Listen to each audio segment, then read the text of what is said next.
West Coast Cookbook and Speakeasy with Chef Justice Putnam. Netrootsradio.com.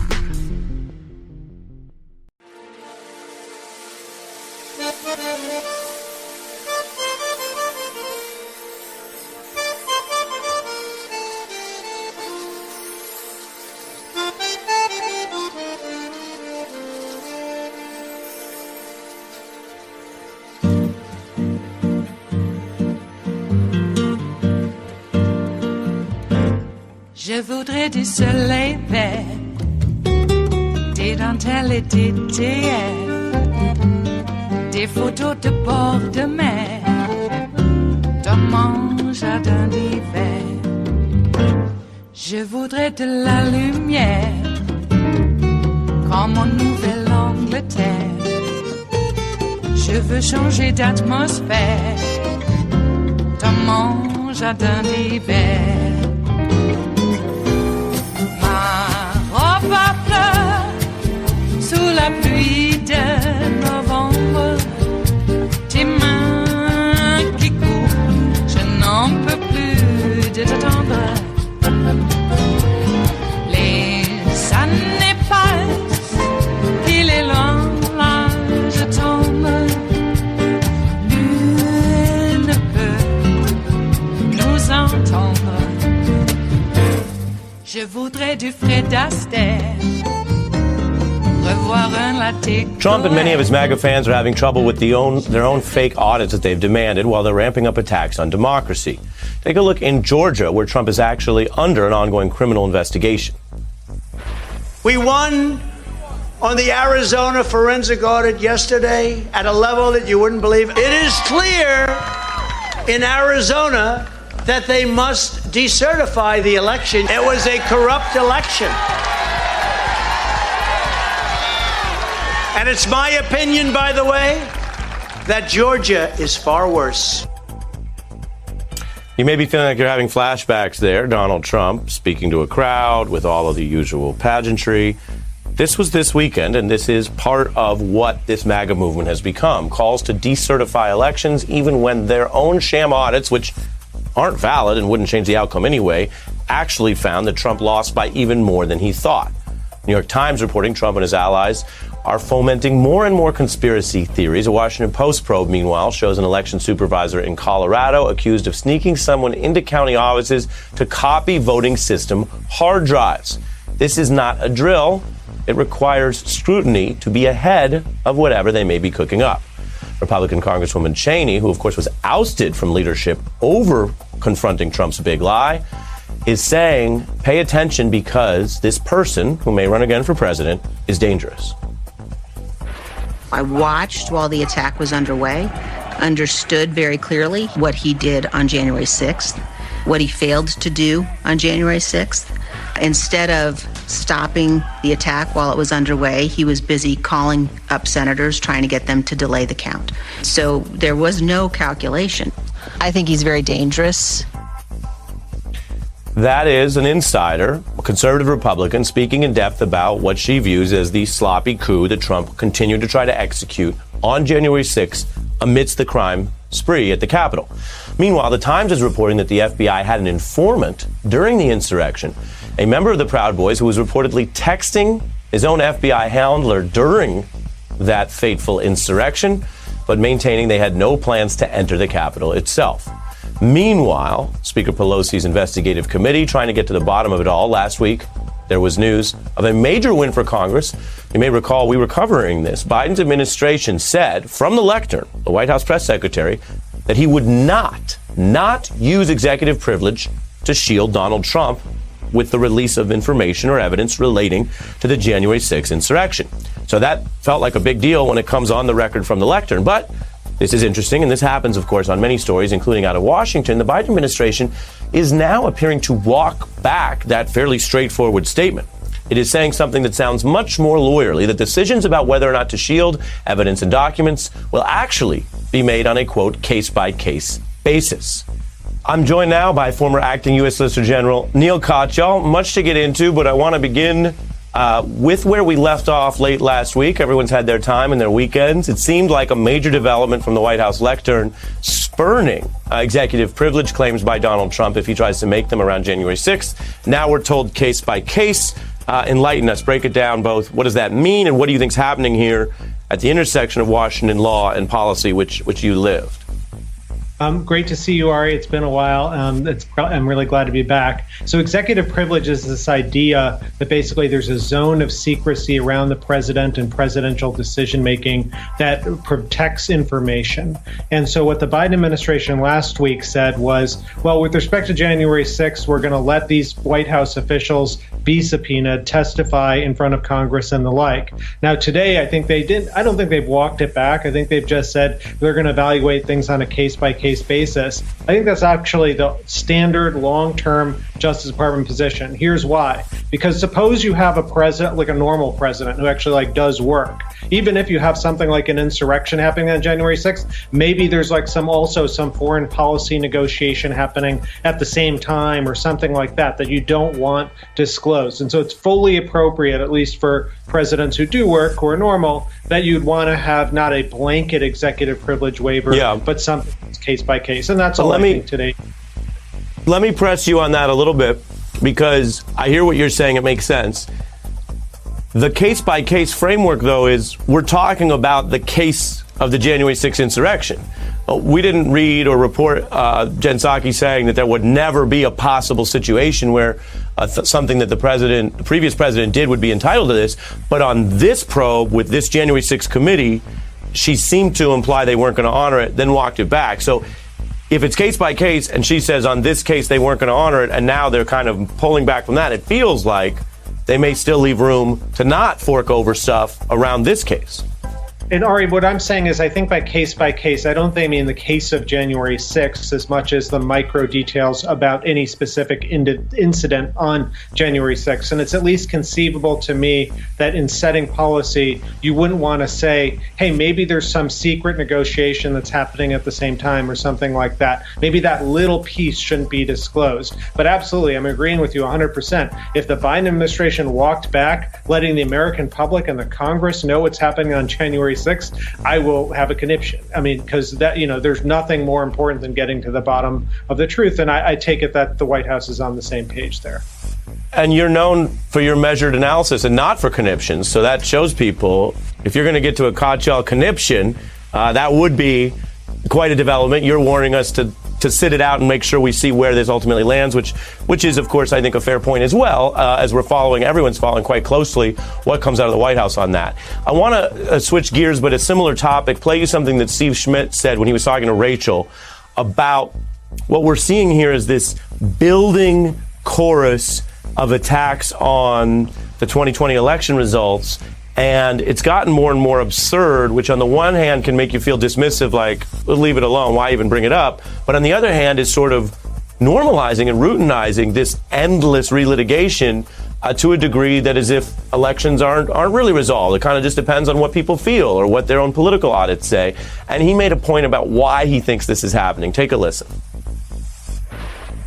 The Republican Party of late September 2021 is a profoundly more radical party than it was on Election Day, than it was on January 6th, than it was on Inauguration Day. They are driving both chaos at the same time where they are selling order. Your reaction? Yeah, so I agree with Schmidt that, it's dangerous. And also these things are inaccurate by the Republicans. I mean, totally. I mean, first of all, wasn't Trump supposed to be reinstated by August or something? That's what he said. And he's had more delays than the Postal Service under Louis DeJoy. I mean, Republicans first predicted that Donald Trump would win, then that the Supreme Court was going to intervene on his behalf, then that Biden would last 10 days, then he was supposed to return on March 4th and the like. I mean, I've had more fake outs than Major League Baseball. It's ridiculous. So I think one part is just the inaccuracy. It is just a complete, total lie. Then the other part Schmidt's citing is the danger. I mean, this Arizona recount, what a waste of money. They spent thousands and thousands of dollars, and it turned out at the end of it, even after they hired like a biased Republican-leaning conspiracy firm to do the recount, that Biden got more votes under the recount than Trump did, so more than the initial count. And here's what I think the danger is. It's that these kinds of insinuations about elections are proliferating. And so you've had recounts demanded and trying to get voter records in Pennsylvania, in Wisconsin, and Texas, and all sorts of places that undermine our faith in the election system. And this is not about, looking back. This is about Republicans looking forward and saying, in the next time, can they sow that kind of doubt and maybe just turn a few people's votes, a few key people, and then hand the election to the Republicans, even though they wouldn't have won it in a democracy. And what Schmidt's saying is right. We don't have a Republican Party that's an anti-democrat party. The Republican Party has become an anti-democracy party. It is Tuesday, the 28th of September of 2021, and you are in West Coast Cookbook and Speakeasy. I am your chef de cuisine, Justice Putnam. Gunner, the English Bulldog, is our snoozing sous chef, and our daily special is Tarrytown Chowder Tuesdays, a small scant dash, a mere pinch of hot smoked Hungarian paprika will make all the difference in the world. It always has. And it always will. Hey there. How are you today? I make another step in the, apparently a long march back to full health, whatever that is. Because there's some question, does one return to full health after, a disease like this?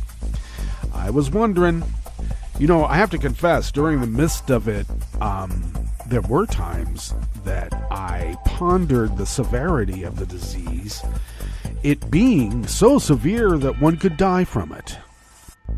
There were times, I don't know if that was just ideation or an acknowledgement that I was pretty sick. Could have been. Well, I do admit that I feel tremendously better, at least at this moment.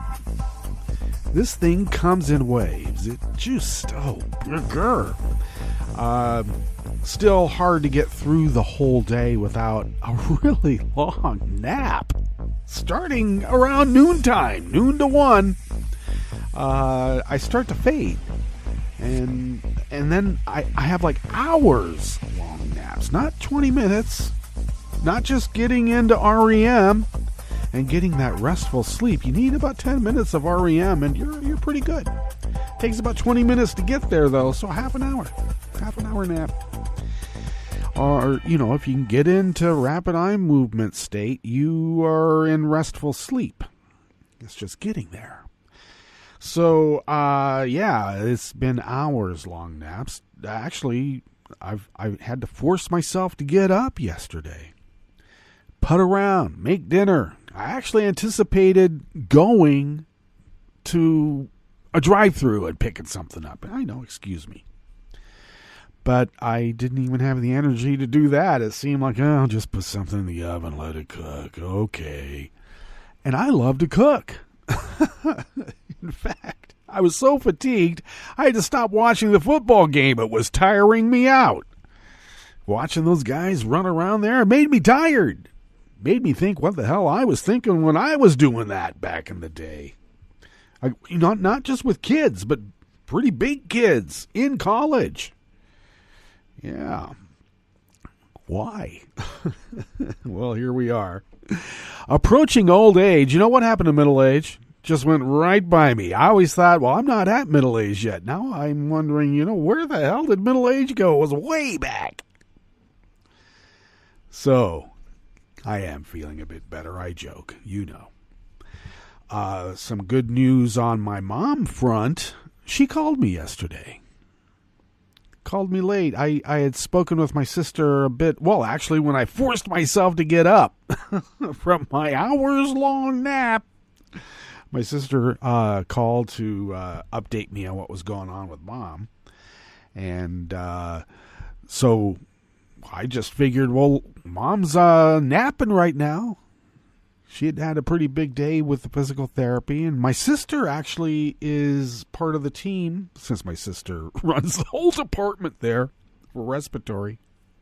So my sister gave my mom treatments, which she does here at home, but she has, well, a lot better machinery at the hospital. I don't know if she actually used machinery, but nonetheless, she was there giving my mother her treatments, and spoke with her a bit. And so we decided, Mom's probably going to nap, if you want to call her later, that would be good. So I was just thinking, well, I got to let my mom nap for a couple more hours at least, maybe 8. And lo and behold, she called me. She had a bit of a quivering voice, slurred ever so slightly. It sounded like she might have been drugged up a bit, but regardless, still a little weak, but she was calling me on the phone. She had enough fortitude, strength, energy to do that, and that is a good thing. Sounded a little less confused from the day before. Not that she's terribly confused, but you can just sense it. And so my mom marks another step in it could be a bit of time in her progress to, being healthy enough to come home. Going to be at least several more days, and I may have mentioned, things are a blur. I usually have a pretty good linear recollection of events going way back. But now I find myself, trying to remember which came first. What happened there? Anyway, it's going to be a bit of time, and we may have to put my mother in what's known as a step-down facility for maybe a week, maybe more. We'll see. And then get her home, because part of the concern is they don't want to load me up too much, and I think that I probably might need a little bit more time to get my energy level back up. This is an astounding disease. I have never had a disease impact me where I'm not able to do things. Now, of course, when I had mononucleosis when I was 15, I was doing a lot of different things, and that put me on my back for quite a bit there. Let's be factual in the linear recollection of events in my life. So, mono was pretty bad. But I was 15, so a little bit different. Sports injuries haven't kept me from getting papers turned in, for instance. Yeah, I might have been in the hospital after having, major shoulder surgery or a couple of major knee surgeries, but I was always able to get, my schoolwork done when I was going to high school and college. I was able to do that. Even here with the show, I've had a shoulder surgery during this show. I was sick with some other weird, I had cellulitis. So it never stopped me from being able to program the station and actually do, I tell you, we handcraft the programming here at Netroots Radio. So that means, we actually have to manipulate files in a physical way. Well, at least physically when we do it digitally. Anyway, nothing has stopped me from doing my appointed routes except this thing. This thing prevented me from doing even the most simple tasks. There's a bit of attention that needs to be taken into account when programming for the station. Like time. Does it add up? So you think quick on your feet. Oh, yeah, I can do this. And this will fit just perfectly. And then you put it in, and it doesn't fit. It's too long. It's too short. And then you got to figure out what to do. Find something else. Edit it. Whatever. It's going to take some time. Well, I couldn't do the basics. I had to turn on the PV channel for a little bit and just let this disease wash over me. Thank you very much. And I was vaccinated. Still am. I don't think you become unvaccinated, but I guess they call this a breakthrough. Though my understanding of a breakthrough is that you're asymptomatic, meaning that you don't have the feeling of the symptoms. I did. Oh, boy. So don't get it. Do everything you can. Wear a mask. Keep washing your hands. Maybe that was it. Maybe I didn't wash my hands and I went to a mucous membrane. Ouch. Rubbed my eyes. You never know.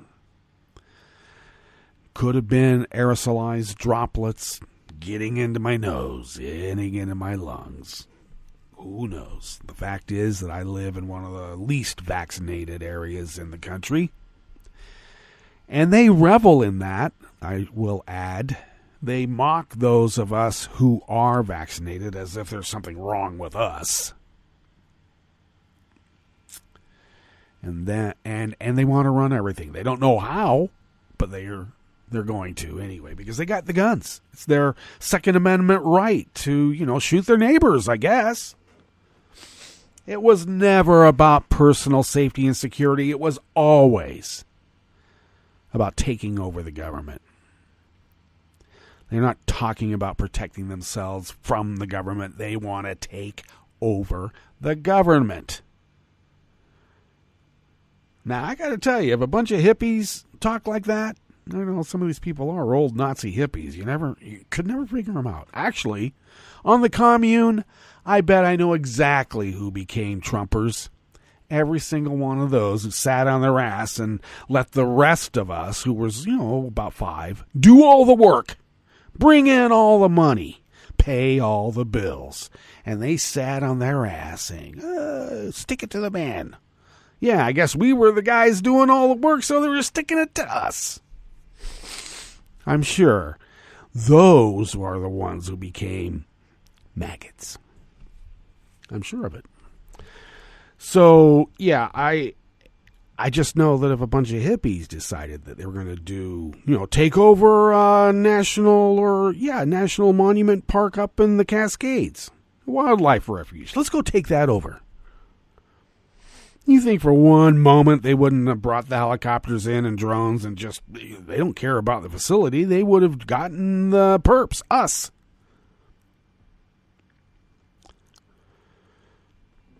I hated Earth First, but could you imagine if Earth First did that? Please. So, they want to take over everything. They got the guns. I'm now supposed to... Do I have to get out these stupid guns and display them just to show my neighbors I'm not a pushover? Do I need to do that? Probably not. I've been told I look mean even from across the street. Do I? Well, good. You don't know me then, do you? Okay. Enough of this, just aimless rant. Because we curate a show every day, as you know. Just to keep us, within some sort of, linear progression so that we have a linear recollection of the events as they occurred. Is that important? Well, some of us think it is. Okay, what's on the rest of the menu? At the top, of course, after that sham Arizona audit turned out to be a bust, Trump and the GOP have tripled down on dangerous new conspiracies to destroy democracy. They hate democracy. On the rest of the menu, an Arizona judge blocked the state's laws banning school and local mask mandates. No good. California has become the first state to require hourly wages in the garment industry. No more piecework for you. And the Biden administration moved to protect the Dreamers from deportation. After the break, we move to the chef's table, where the British government put scores of soldiers on standby to help ease fuel supply problems caused by a shortage of truck drivers. Break away from the EU. These things happen now, doesn't it? And cloud-making machines are being employed to save Australia's Great Barrier Reef.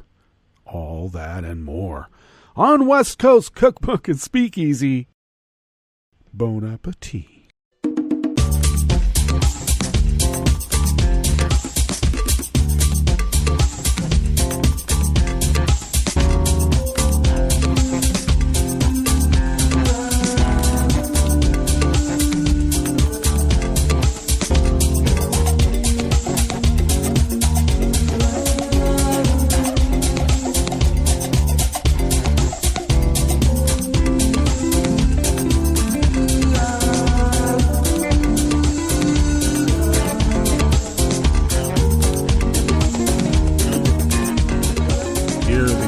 bottom of our homepage at netrootsradio.com. To the right of the page is the chat room link. Right there by the social media scroll, and Kelly Lincoln monitors that chat room, and thank you, Kelly, for doing so. If you would then look across the page to the left, near the bottom of our homepage at netrootsradio.com, you will hopefully then notice the link to our Patreon page, and if you could become a recurring Patreon of Netroots Radio, it helps us pay our bills. We pull money out of our own wallets. Who does that? Well, we do. But we need help from you, because we are then able to put those dollars that you have generously provided for us with our own, and then we're able to pay our bills. And paying bills in this society is a very important thing, don't you know? Unlike if you're living in maggot world, where they don't pay their bills. In fact, they look at it as an honor to stiff people right and left. Like the American people right now. The only thing, just remember, the only thing they hate more than America are Americans. We can't allow that to continue. We cannot. Let's not let it. So anyway, if you could afford an espresso-type coffee drink, for instance, and if you, for instance, could send those funds our way, we will stretch those dollars, we will pay our bills, we will fly under the radar, and we will continue this 10-plus years, yes, of continuous 24/7, 365 resistance radio against the hostile takeover by the United States of America. We will not allow it to happen. We are a bulwark against it. So anyway, thank you for your generosity. We'll continue doing our job and fulfilling our civic duty as the founders originally intended. Yes, I'll get it out. So many years ago. Jeez. Scalia. What a stain on the body politic that guy has left. Original intent, I'll tell you. Hey, if you would like to follow Netroots Radio on Twitter, just go to @NetrootsRadio. Tom takes care of that. Thanks, Tom. Follow me on Twitter @Justice Putnam. That's man spelled backwards for Putnam, okay? Anyway, follow me there. I post the show notes and links diary on Daily Co's about 10 minutes before showtime. Link that up on Twitter and other social media platforms. You know who they are. And the show notes and links are a very important part of this multimedia operation we call West Coast Cookbook and Speakeasy. Follow the show on Twitter @Cookbook West. And most importantly, please pick up podcasts by way of Spreaker, Stitcher, TuneIn, iHeart, YouTube, iTunes, etc., etc., etc. You know, somebody would make a bunch of money if they had a podcast distribution service called etc. I'll look into it. I already have. Not me. Okay. Let's tuck into this first offering here in this salon that we call West Coast Cookbook and Speakeasy. Here we are in the Bistro Cafe with Jacques Beaulieu and Bob Christie of the Associated Press. A judge on Monday, that was yesterday, struck down Republican-passed Arizona laws that block schools from requiring masks and restrict the power of local governments to impose COVID-19 requirements, the latest turn in a nationwide legal battle over pandemic rules. You got one group of people, about a third of the population, who thinks that, hey, you know, this virus seems like a pretty good guy. Let's go with them.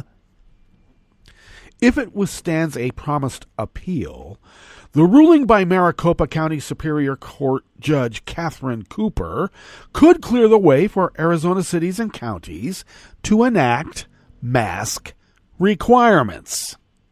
At least 29 public school districts had defied the laws and enacted their own mask requirements.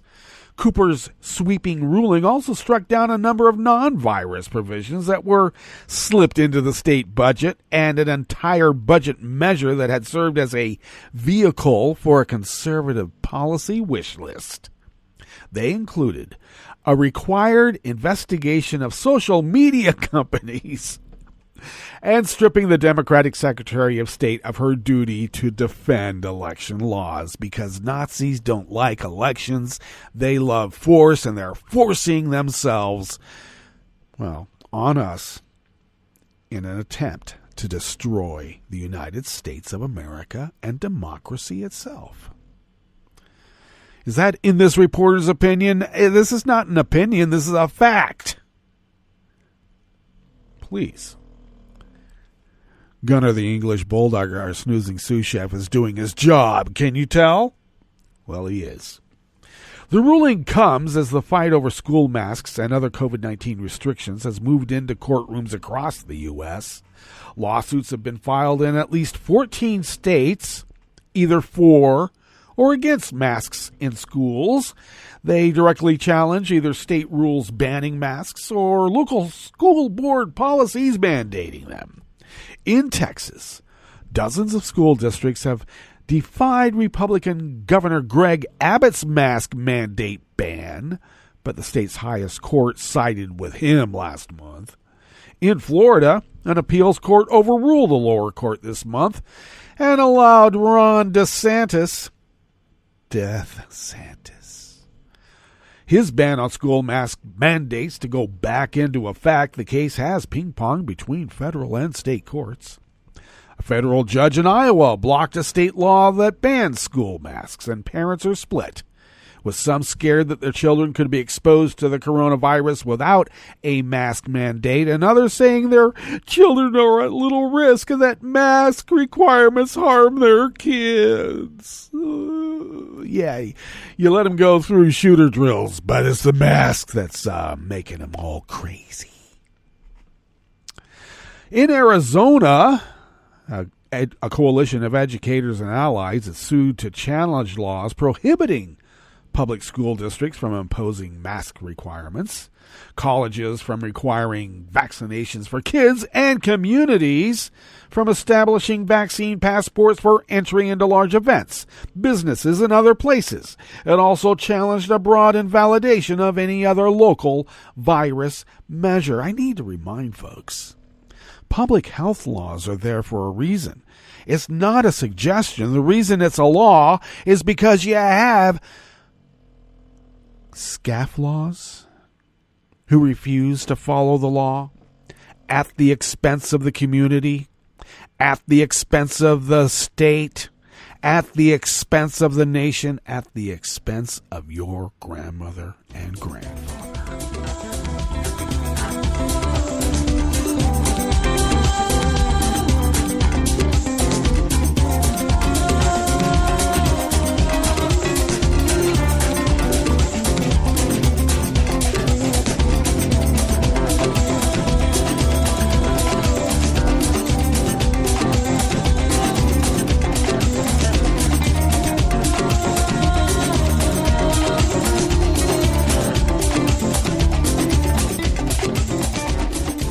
Thompson of the Associated Press brings us this next offering here in the Bistro Cafe of West Coast Cookbook and Speakeasy.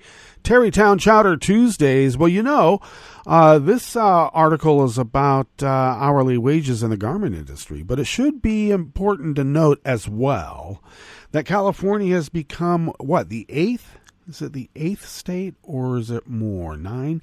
Regardless, they become another state in which mail-in ballots are going to be mailed to every voter in the state. And I should add that Oregon has been totally mail-in voting for almost 30 years now, and it's also automatic registration. If you get a driver's license, you're automatically registered to vote. Too bad. Is that an infringement upon your rights to be, lazy? What's the argument? What's the argument against being registered to vote automatically? What's the argument about voters getting ballots to be able to vote with? What's the problem with that? The only problem that anybody would see with voting is if you're a Nazi. All right? God. Why is it so hard to understand? Anyway, California Governor Newsom yesterday on Monday approved what he termed a nation-leading law requiring the garment industry to pay workers by the hour instead of for each piece of clothing they produce. Piece rate compensation can be used to pay workers below the minimum wage, supporters said. Oh, and they also say, but people could make more than the minimum wage. Yeah. How much more? How much do they work? And it's impossible, please. The bill makes California the first state to eliminate piece work compensation, though there is an exception for work sites covered by collective bargaining agreements, and the first to create liability for companies that subcontract with the garment makers. For too long, bad actor manufacturers have exploited garment workers, toiling in unsanitary conditions for as little as $5 an hour, said Democratic Senator Maria Elena Durazo. She said her bill will level the playing field for ethical manufacturers that are doing the right thing. Employees can still get incentive-based bonuses above their legal wage. The California Chamber of Commerce objected that the measure, quote, places enormous burdens on employers in the clothing industry, unquote, including those that don't directly oversee the workers but will now be liable for their mistreatment. It predicted the law will put some employers out of business or cause them to move out of California. Well, if you can't follow the law, then you can't work. You can't have a business there. What's the problem? The advocacy group Legal Aid at Work, which supported the bill, said the broad liability under the law is necessary to prevent bad actor brands from obviating oversight and enforcement by layering contracts. The measure was among 18 job-related bills signed by Newsom. He also signed a second measure by Durazo requiring that all employees with disabilities be paid at least minimum wage. California becomes the 13th state to end a practice that allowed businesses with special licenses to pay people with disabilities sub-minimum wages. It estimated that 12,000 Californians with disabilities who work in so-called sheltered workshops can be paid as little as, wait for it, 15 cents an hour under a federal policy that dates to 1938. The alliance supporting people with intellectual and developmental disabilities, which oppose the bill, argued that while the sheltered workshops have fallen out of favor, they only employ those who have agreed to work there or whose families have agreed that those are the best options. Unless the state can develop other options, it said the law effectively eliminates the prospect for employment for many and therefore limits the choices the person may have in front of them. The law phases out the sub-minimum wages over 3 years and by January 1st of 2025 makes it illegal to pay an employee with physical or mental disabilities less than the legal minimum wage.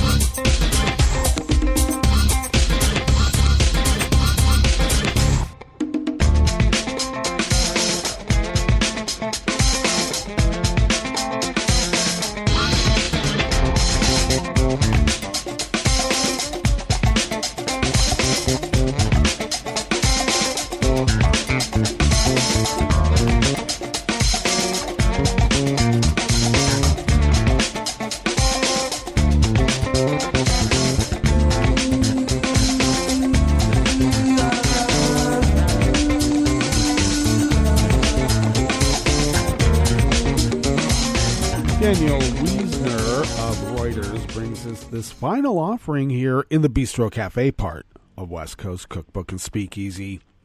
The Biden administration proposed a rule on Monday yesterday that would move an estimated 700,000 immigrants who came to the United States illegally as children When did that happen? People don't become illegal. It's not people. That's a Republican talking point. What are you doing, Reuters? Anyway, they came here as immigrants, as children, with no documents. We'll put it that way. I'll do some on-the-fly editing. You don't mind, do you, Reuters? And they're going to be moved to the back of the line to be deported in a bid to preserve an Obama-era program recently struck down by a Federalist Society Trump-appointed judge. You know, a Nazi judge. The proposal from the U.S. Department of Homeland Security would preserve and fortify the Deferred Action for Childhood Arrivals, DACA. It was first launched in 2012, the agency said, and ensure that productive young people with few ties to their home countries are not deported. DACA beneficiaries, known as Dreamers, receive work authorization, access to driver's licenses, and better access for some to financial aid for education, but not a path to citizenship. To be eligible for DACA, individuals must have been younger than 16 when they arrived in the United States and continuously resided in the country for 5 years. They also must have a high school diploma or the equivalent and have not been convicted of any felonies or other serious crimes. In a July ruling, a Texas federal judge said DACA was illegally created by former President Barack Obama, that black man, and blocked DHS from accepting new applications to the program. The Biden administration is appealing that decision. DHS on Monday said in the meantime it made sense to focus its limited resources on deporting individuals who knowingly entered the U.S. illegally, and I'll still argue. What is illegal? It's a misdemeanor. Stop it. The proposal will be formally published today, Tuesday, kicking off a 60-day public comment period. Well, my public comment is stop calling people illegals. Can we start there at least? The proposed rule is particularly important after a bid by U.S. Senate Democrats to insert a path to citizenship for Dreamers in a budget bill that hit a roadblock last week. While Democrats will try to find other ways to provide a path to a green card for the Dreamers, Stephen Yale Lohr, professor of immigration law at Cornell Law School, said the proposed rule could be a temporary safety net for the Dreamers if the legislation fails. Well, let's not let it fail, but also let's have a backstop. All right, let's get to our break, and when we get back from that break, we will go through weather from around the world, and we will finish up with the stories that we've curated for you today. You are listening to West Coast Cookbook and Speakeasy, and we will be right back. You are listening to netrootsradio.com. Please hang up and try again.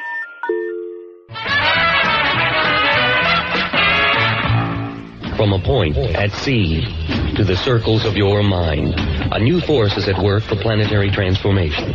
New radio for a new Earth.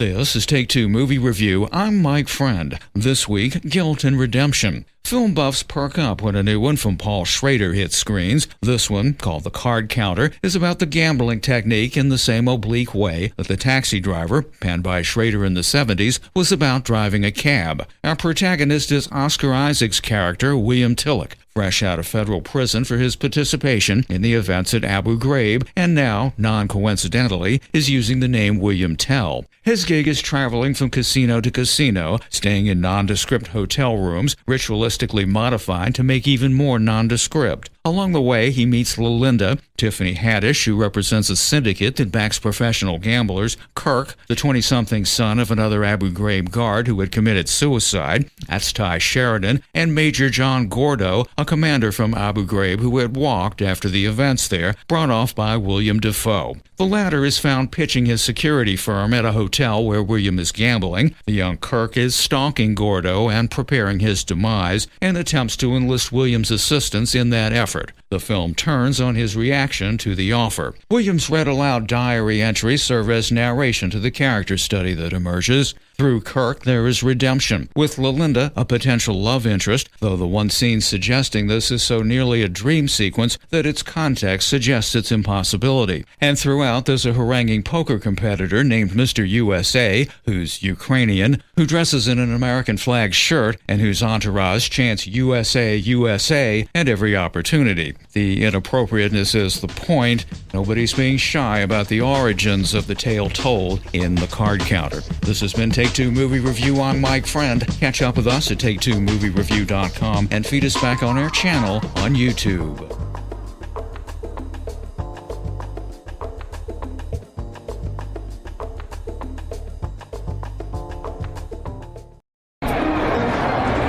He's running first, second, third. He stopped between third and home. What the heck? Ooh, that's not the time to stop. And now's not the time to stop wearing a mask. Vaccines are a game changer, but the game's not over. Mask up until you're vaccinated. Let's finish strong. For more information, please visit cdc.gov/masks. A message by CDC and the Ad Council. Hi, it's Tom. Could we humbly suggest your donation to netrootsradio.com? All we've got to run this 24-hour powerhouse of progressive resistance radio is what comes out of our own wallets. And you are our biggest donor. And it doesn't take much, $3, $5. Just go to the bottom of our netrootsradio.com page and hit our secure donate button. Heck, you can even make a recurring contribution.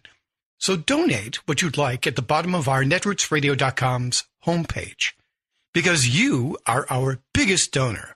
netrootsradio.com. Together, we are Resistance Radio.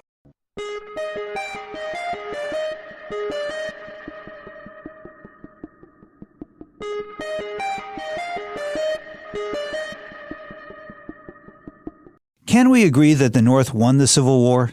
I'm Lily Ledbetter, and this is a Civil Liberties Minute with ACLU attorney Bill Newman. And while we're on common ground, can we also agree that the Union was saved, that Lincoln issued the Emancipation Proclamation, that slavery was a horrifying institution, and that we shouldn't venerate historical figures who lived to perpetuate a system that treated human beings as less than human and as disposable property? Throughout the South, beginning about 130 years ago, statues were erected in public places to celebrate the Confederacy as if it were a noble cause, as if it had won the Civil War. In recent years, some of those statues have been removed from public squares. One of the largest was a 21-foot-high likeness of Confederate General Robert E. Lee that stood atop a granite pedestal twice that height in a major traffic circle in Richmond, Virginia, which was the capital of the Confederacy. It was removed only in September 2021. Confederate war hero statues are a celebration of white supremacy.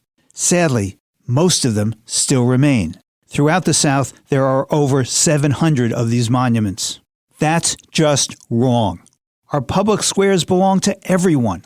They should be places where we celebrate democracy and freedom and equality, and not Civil War generals who fought to perpetuate slavery. The Civil Liberties Minute is made possible by the ACLU because freedom can't protect itself. I'm Rick Smith, and this is Labor History in 2.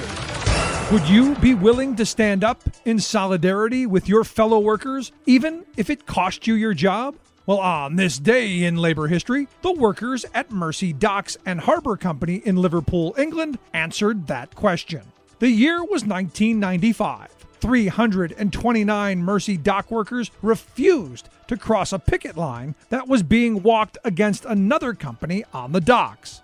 The workers at Torside had been fired for protesting against erosions in job security and increasingly unpredictable scheduling. They were speaking out against the casualization of their labor. When the Mersey dock workers would not cross the Torside picket line, they too were fired. Dock workers across the world stood up in solidarity with the Mersey workers against this unjust treatment. They knew if it could happen in Liverpool, it might happen anywhere. Pickets sprung up from Norway to Japan, from Australia to Italy, and into the United States. It was a global outpouring of solidarity.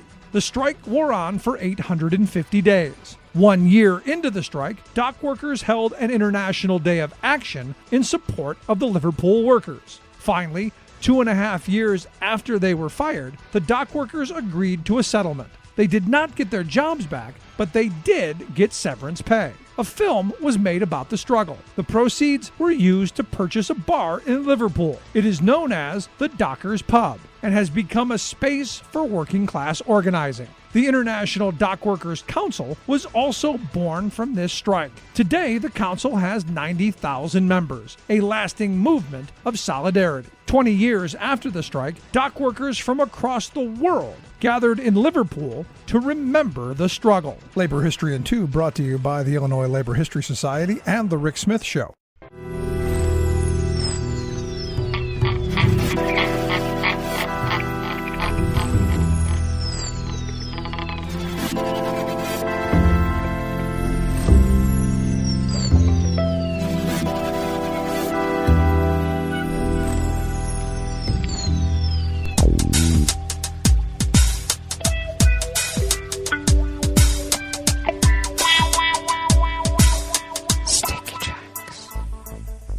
Thank you for accompanying us here to the chef's table at West Coast Cookbook and Speakeasy. We always begin, whether from around the world, along the banks of the Rogue River in the Rogue River Valley of Southern Oregon on the west coast of the continental United States of America, where it is currently 49 degrees Fahrenheit, expecting a high of only about 63 to 65, which is what we had yesterday. Though yesterday we had quite a bit of rain falling out of the sky, because that's how rain falls, out of the sky. And it watered all the plants in a very nice way. But of course, we do have a frost warning, a freeze warning. How did that happen? We went from perilously hot sun level type temperatures to freezing. I haven't harvested the rest of my tomatoes yet.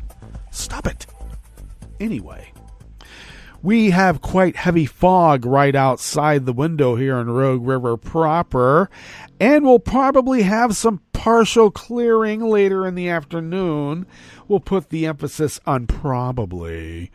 And winds will be light and variable. Partly to mostly cloudy overnight with lows in the mid-40s. Winds remaining light and variable. Partly cloudy tomorrow, with highs inching ever so high into, the low 70s. And winds will be light and variable. Confirmed cases of coronavirus actually have not been updated from the weekend, so the totals still remain what they were late Friday at 214,083 souls confirmed having the virus, including my mother and myself. And the deceased remain at 271. We should have the updated weekend totals after showtime, because that's how it is. Ragweed pollen is rated very high. Well, actually just high. But ragweed pollen, we just had... I guess if you have rain, you're going to have ragweed. Anyway, that's right outside the window here in Rogue River proper. The air quality index for the region is good at 33 parts per million. Oh, and the daytime UV index has decreased ever so slightly again, remaining in the moderate range, but at the level of 4. Barometric pressure is holding steady at 30.18 inches. Visibility is down to less than a half mile. And relative humidity is at 100%. Weather from around the world is brought to you by a crowd of crowdsourced weather stations that a crowd crowdsources from around the world.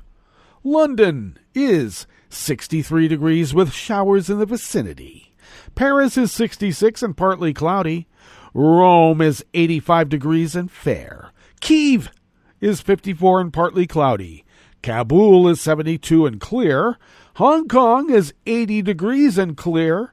Tokyo is 68 degrees and clear. Sydney, Australia is 68 degrees 62 degrees and partly cloudy. San Francisco, California is 54 degrees and fair, and New York is a pleasant 71 degrees Fahrenheit and fair. And that is weather from around the world, brought to you by a crowd of crowdsourced weather stations that a crowd crowdsources from around the world.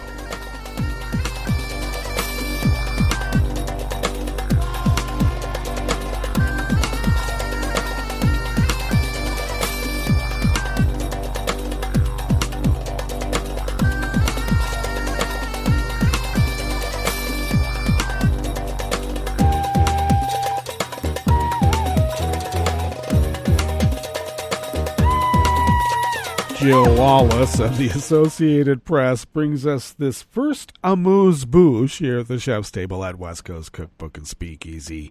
The British government put dozens of soldiers on standby yesterday, Monday, to help ease fuel supply problems caused by a shortage of truck drivers, a situation that has spurred panic buying of gasoline across the country. As unions called for emergency workers to be given priority for fuel supplies, the government said it was placing British Army tanker drivers in a, quote, state of readiness in order to be deployed if required to deliver fuel to where it is needed most, end quote. Business Secretary Kwasi Kwarteng said Britain had strong supplies of fuel. However, we are aware of supply chain issues at fuel station forecourts and are taking steps to ease these as a matter of priority, he said. Long lines of vehicles have formed at many gas stations around Britain since Friday, causing spillover traffic jams on busy roads. Tempers have frayed as some drivers waited for hours. The Conservative government has insisted that blame the problems on consumer behavior. The only reason we don't have petrol on the forecourts is that people are buying petrol they don't need, said Environment Secretary George Eustace. Major fuel firms, including BP, Shell, and Esso, said in a joint statement that they expected demand for gas to return to normal levels in the coming days.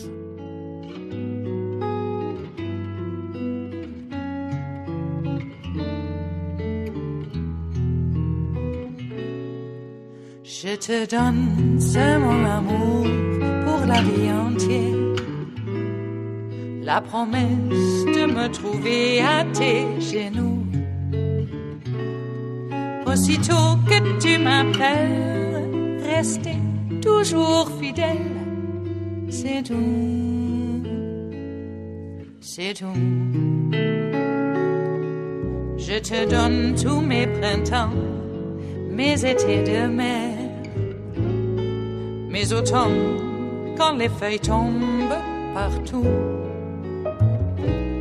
si ce n'est pas une bonne affaire, je te donne tous mes hivers. Stefika Nicole Bikes of Reuters brings us this final amuse-bouche here at the chef's table at West Coast Cookbook and Speakeasy Tarrytown Chowder Tuesdays. To slow the speed at which high temperatures and warm waters bleach the corals of the Great Barrier Reef, Australian scientists are spraying droplets of ocean water into the sky to form clouds to protect the environmental treasure. Researchers working on the so-called Cloud Brightening Project said they use a turbine to spray microscopic sea particles to thicken existing clouds and reduce sunlight on the world's largest coral reef ecosystem, located off Australia's northeast coast. The water droplets evaporate, leaving only tiny salt crystals, which float up into the atmosphere, allowing water vapor to condense around them, forming clouds, said Daniel Harrison, a senior lecturer at Southern Cross University who runs the project. If we do it over an extended period of time for a few weeks to a couple of months, when the corals are experiencing a marine heat wave, we can actually start to lower the water temperature over the reef, the professor said. The project had its second trial in March, the end of the Southern Hemisphere summer, when the reef off Australia's northeast is at its hottest, gathering valuable data on the atmosphere when corals are at most risk of bleaching. Well, that brings us to the end of our broadcast period for the day, but you do know Netroots Radio broadcasts on, and we'll meet up tomorrow for Smothered Benedict Wednesdays. So do stay tuned to Netroots Radio all day and all night for all the breaking news as it breaks. And we'll meet up here tomorrow, right here in West Coast Cookbook and Speakeasy. Bon appetit.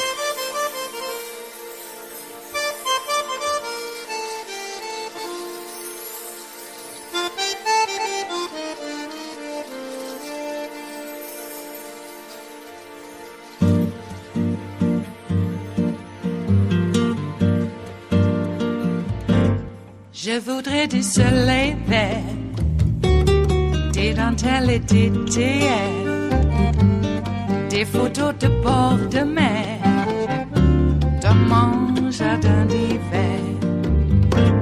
Je voudrais de la lumière, comme en Nouvelle-Angleterre. Je veux changer d'atmosphère, dans mon jardin d'hiver. Robe à fleurs sous la pluie de novembre, tes mains qui courent, je n'en peux plus de t'attendre. Les années passent, qu'il est loin, là je tombe. Nul ne peut nous entendre. Je voudrais du Fred Astaire, revoir un latte Goël. Je voudrais toujours te plaire dans mon jardin d'hiver. Je veux déjeuner par terre, comme au long de golfe clair, t'embrasser les yeux ouverts dans mon jardin d'hiver.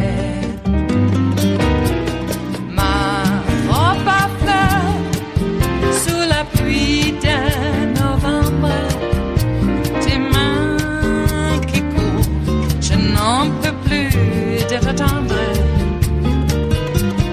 Les années passent, il est loin, là je tombe.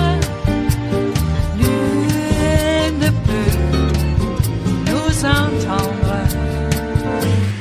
Ba-da-da-dum-di-da-dum. Ba-da-da-dum-di-da-dum.